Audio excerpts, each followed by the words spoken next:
Hello friends, नमस्कार। कल हमने बच्चन सिंह सीरीज़ से यहाँ पर मेरे तुमको पढ़ लिया था और आज हम स्टार्ट करने वाले हैं अध्याय 8, जिनको हम अब्दुल रहमान के नाम से भी जानते हैं।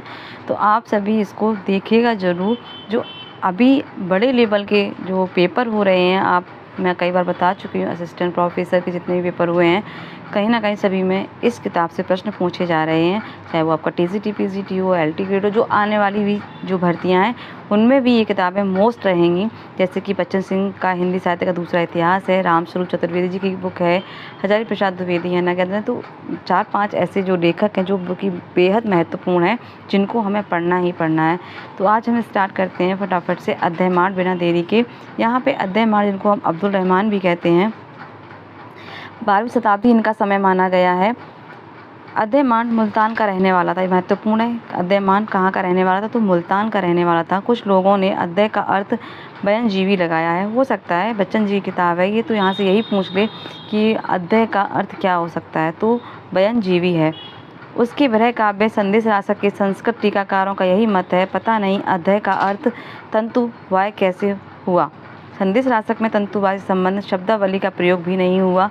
अन्य लोग अध्याय 8 को अब्दुल रहमान कहते हैं। यहाँ पर जब कुछ विद्वानों ने तर्क वितर्क किया तो उनको ये लगा कि अध्याय का अर्थ तंतुवाय कैसे हो सकता है, अध्याय का अर्थ बयानजीवी कैसे हो सकता है। तो यहाँ पे मतभेद हैं। तो यहाँ इतने मतभेदों के बीच ऐसे प्रश्न बनने की संभावना भी कम रहती है। प्रश्न कहाँ से बनेंगे उसको हम आगे देखेंगे।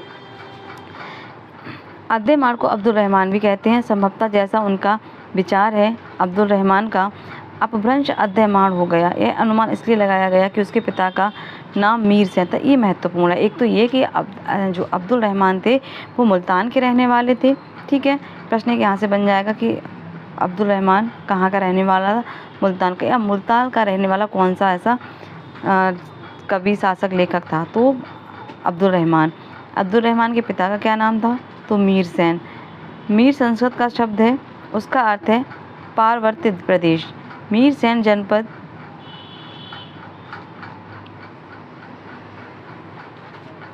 भी है और व्यक्तिवाचक नाम भी, ठीक वैसे ही जैसे सूरसेन जनपद भी है और व्यक्तिवाचक नाम भी। गौशाला, गोपाल आदि शब्दों के प्रयोग से अनुमान लगाया जा सकता है कि वह आभीर रहा होगा। अध्ययमान या अक्षयमान का अध्ययमान होना अधिक औचित्यपूर्ण मालूम पड़ता है। ये तो इतना यहाँ तक महत्वपूर्ण नहीं रहा है। महत्वपूर्ण जो हो गया अब हम आगे देखेंगे। संदेश रासक के बारे में जो चीज़ें हैं वो तो यहाँ से मैंने लिख भी रखा है अपनी किताब में, तो आप देख सकते हैं। यह एक दूत काव्य है, ये ध्यान रखना, एक दूत काव्य है। इसमें एक गृहिणी नायिका एक पथिक से अपना विरह निवेदन इस अभिप्राय से करती है कि उसका संदेश प्रिय के पास पहुँचा देगा। यानी कि यहाँ पे एक विरह दशा का वर्णन है। तो ये एक विरह काव्य भी है, एक दूत काव्य भी और एक विरह काव्य भी है। कौन? संदेश रासक। इसमें कथा वस्तु लगभग नहीं है। यह 3 प्रकरणों में बटा है। यह महत्वपूर्ण, तो ये ध्यान रखना है आपको कि संदेश रासक कितने प्रकरणों में बटा है? तो 3। प्रथम में मंगलाचरण महत्वपूर्ण है, द्वितीय में कवि परिचय है, यानी कि प्रथम में मंगलाचरण और कवि परिचय आ जाएगा। आत्मनिवेदन और रचना का उद्देश्य वर्णित है। किसमें? प्रथम में। तो ये चीज़ ध्यान रखनी है। ये आपका जो पॉइंट देकर बन जाएगा, 4 पॉइंट्स दे देगा और उसमें से एक कुछ किसी को इधर उधर उलटफेर कर देगा। तो यहाँ पे प्रथम पॉइंट से ये महत्वपूर्ण है कि जो संदेश रासक है उसके प्रथम चरण में मंगलाचरण है, कवि परिचय है, आत्मनिवेदन है और रचना का उद्देश्य वर्णित है। ये हो गया आपका प्रथम चरण। अब दूसरे चरण में क्या क्या है? विरह निवेदन है। केवल जो दूसरा प्रक्रम है उसमें क्या है? विरह निवेदन है। और तृतीय में षट ऋतु वर्णन है। ये ध्यान रखना है आपको। सारा वर्णन संस्कृत की काव्य रूढ़ियों से भरा पड़ा है। अब ये महत्वपूर्ण बात है यहाँ पर कि संदेश रासक जो है वो संस्कृत की काव्य रूढ़ियों से भरा पड़ा है। ध्यान रखना, ताजगी का अभाव है। इस आधार पर उसका रचना काल 11वीं शताब्दी ले जाया जा सकता है। सब बच्चन जी की किताब में है। संभवतः यह पहला धर्मेतर रास है। तो ये भी महत्वपूर्ण है कि सबसे पहला धर्मेतर रास कौन सा है? तो संदेश रासक है।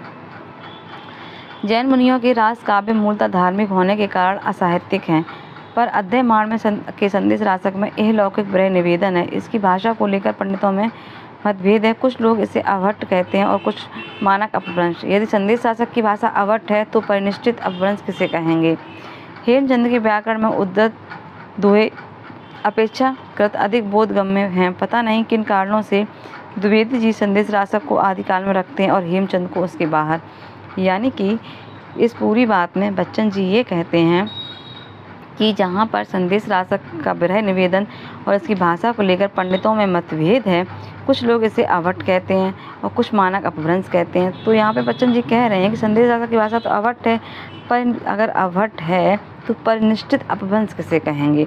उनको ये लगता है कि जो संदेश रासक है वो ही परिनिष्ठित अपभ्रंश भाषा में है। किसको? बच्चन जी को। फिर कहते हैं कि द्विवेदी जी पता नहीं क्या उनको सूझी, तो उन्होंने संदेश रासक को तो आदिकाल में रखा और हेमचंद को उससे बाहर कर दिया। ऐसा पता नहीं क्यों किया उन्होंने। यानी कि यहाँ पर कुल मिला के हमने अब्दुल रहमान को पढ़ लिया है। अब पढ़ेंगे रासो काव्य। रासो काव्य में देखेंगे हम सबसे पहले रासो शब्द की उत्पत्ति और प्रयोग के संबंध में विद्वान एक मत नहीं है। शुक्ल जी इसे रसायन से बना हुआ मानते, बेहद महत्वपूर्ण। यहाँ से यही माना था कि किसने क्या नहीं माना है, तो ये आप सबको पता भी होना चाहिए। रसायन से बना हुआ मानते हैं। शुक्ल जी जो रासो शब्द की उत्पत्ति है वो किससे मानते हैं? रसायन से मानते हैं। बीसल देव रासो में काव्य के अर्थ में रसायन शब्द बार बार आता है, अतः हमारी समझ में इसी रसायन के होते होते रासो हो गया। ऐसा कौन कहता है? शुक्ल जी। अन्य लोगों में से कुछ लोग इसे राजयश, राजयज्ञ या रहस्य से निकला हुआ मानते हैं। हजारी प्रसाद द्विवेदी इसे नाट्य उपरूपक रासक से प्रादुर्भूत कहते हैं और ये सर्वमान्य भी है। जो रासक से रासो बना है वो सर्वमान्य भी है हजारी प्रसाद द्विवेदी जी का। और राजयश और राजयज्ञ गिरियर्शन ने माना है। आगे देखेंगे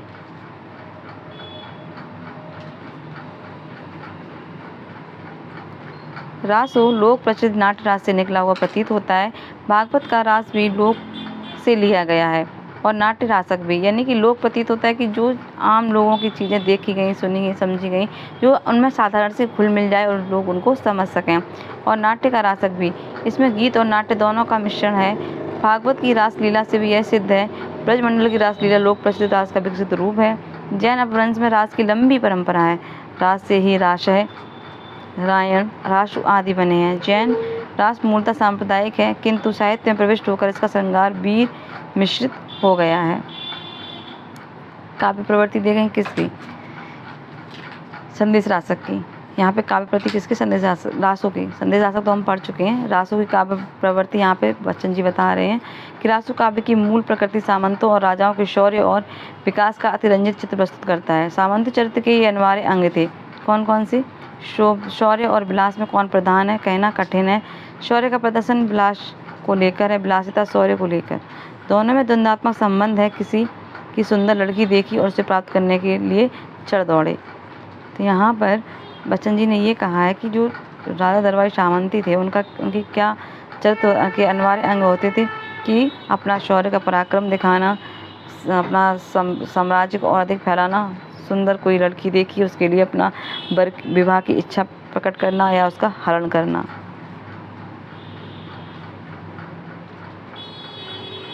इस समय ये यहाँ पर बहुत ज़्यादा महत्वपूर्ण नहीं है, इसलिए मैं फटाफट से इसको पढ़ देती हूँ, जहाँ लगे मैं बताती चलूँगी। इस समय मुसलमानों के आक्रमण और तेज हो गए। हर्षवर्धन की मृत्यु के बाद कोई केंद्रीय सत्ता नहीं थी। विदेशी आक्रमणकारियों का मुंह तोड़ उत्तर देती पश्चिमोत्तर प्रदेशों में गहरवाड़, चौहान, चंदेल, परिहार राजपूतों को अलग अलग राज्य आपस में लड़ा करते थे। युद्ध उनका व्यवसाय था और विलास खेती। यदि कभी राजाओं की संधि होती भी थी तो वे किसी तुच्छ कारण से कभी भी किसी क्षण टूट सकती थी। 8वीं शताब्दी में अरबों ने सिंध पर आक्रमण किया था और वहां पर अपना राज्य भी स्थापित कर लिया था, किंतु इसका प्रभाव शेष भारत पर नहीं पड़ा। 11वीं शताब्दी के आरंभ में तुर्कों का आक्रमण शुरू हुआ। महमूद गजनबी 998 से 1030 के लगातार हमलों के उत्तर भारत का तबाह कर दिया। कौन? महमूद गजनबी। इस देश की अपार संपत्ति घोड़ों खच्चरों पर लादकर गजनी ले गया। उसका सबसे घातक हमला सोमनाथ के मंदिर पर हुआ। मंदिर की अतुल स्वर्ण राशि और अनगिनत हीरे जवाहरात देखकर उसकी आंखें चौंधिया गई थी। किसकी? सोमनाथ मंदिर की देख के मोहम्मद गजनबी की जो आंखें थी वो पगला गया था उसको देख कर कि इतना ज़्यादा सोमनाथ के मंदिर में हीरे जवाहरात सोना। तो उसने क्या किया था? वहाँ पे आक्रमण कर दिया था। उन्हें हजारों खच्चरों पर लादकर गजनी ले गया। सोमनाथ के मंदिर की रक्षा में 50,000 से अधिक लोग मारे गए। ओहो, बहुत भयानक युद्ध हुआ होगा। गजनबी के युद्धों का पूरा विवरण फारसी के इतिहासों में नहीं मिलता है। अल-बरूनी के बात है कि हिंदी का विवरण एकांगी और पक्षपातपूर्ण है।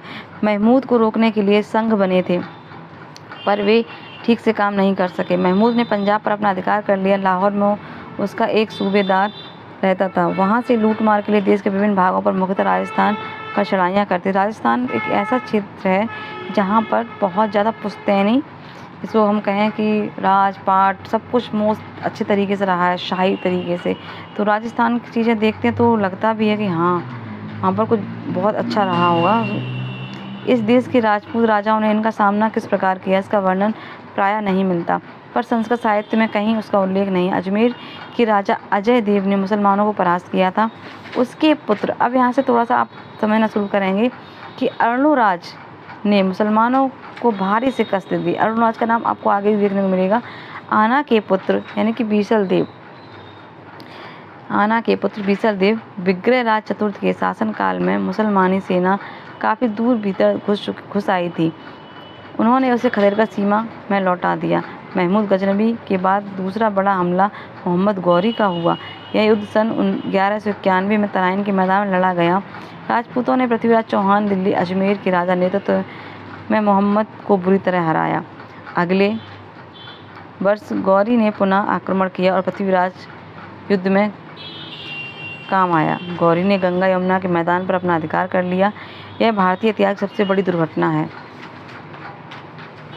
मोहम्मद गौरी का तराइन का युद्ध फेमस है। हिंदू राजे महाराजे कम शक्तिशाली नहीं थे और ना तो उनमें देशभक्ति की कमी थी, पर वे आपस में लड़ाइयों से जर्जर हो चुके थे। झूठे आत्मसम्मान के लिए मर मिटना उनका स्वभाव हो गया था। उनकी लड़ाइयों के उपकरण भी पुराने थे। हाथियों पर भरोसा नहीं किया जा सकता था। हिंदू नैतिकता और शत्रुता के प्रति दया भाव से भी उनकी कम क्षति नहीं हुई। यदि ऐसा न हुआ होता तो तराइन का दूसरा युद्ध न होता। सबसे बड़ी अदूरदर्शिता तो यही थी कि हिमालय के दर्रों की चौकसी उन्होंने नहीं की। यदि चीनी दीवार नहीं बना सकते थे तो दर्रों की देखरेख के लिए कितने किले बनवाए जा सकते थे। फिर भी राजस्थान के राजों ने अपने राज्य में पठानों की दाल न गलने दी। वे बराबर लड़ते रहे। रासो काव्य कितने भी अप्रामाणिक क्यों न हो, पर उनके आधार पर तत्कालीन सामंती विलासिता और व्यक्तिगत शौर्य का पता लग जाता है। यहाँ पे कह रहे हैं बच्चन जी कि राजस्थानी जो रासो काव्य है हमारा, खासकर राजस्थान में ये लड़ाइयाँ लड़ी गई। उधर ज़्यादा राजा महाराजा शाही रहता था, राजपूताना घराना, तो वहाँ पर कि अप्रामाणिक ना हो सके उनका तत्कालीन सामंती विलासिता क्या था, उनका वो सब शौर्यपूर्ण ऐसा मालूम पड़ता था और ऐसा रहा भी होगा।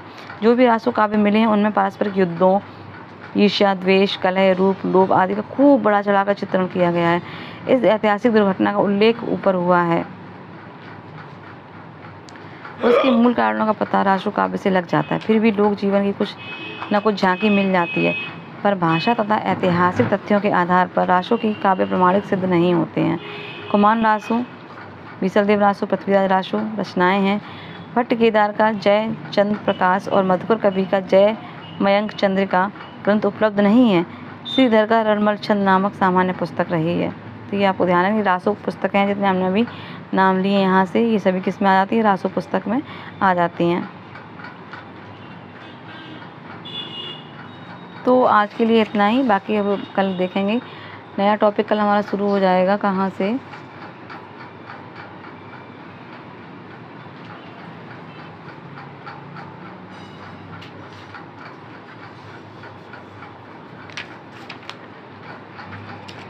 बीसलदेव रासो से।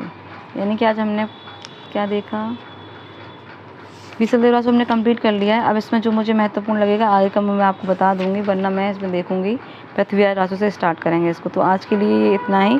बीसलदेव रासो तक हमने कंप्लीट कर लिया। कल हम देखेंगे पृथ्वीराज रासो। ठीक है, तो आप लोग अच्छे से, जहाँ मैंने बताया मोस्ट 1-2 पॉइंट्स मुझे लगे, तो आप लोग उनको नोट कर लीजिएगा। तो खासकर इसमें संदेश रासक अब्दुल रहमान का है। बाकी यहाँ पर यही था, देख लीजिए, बाकी आगे देखेंगे। नमस्कार, जय हिंद, जय भारत।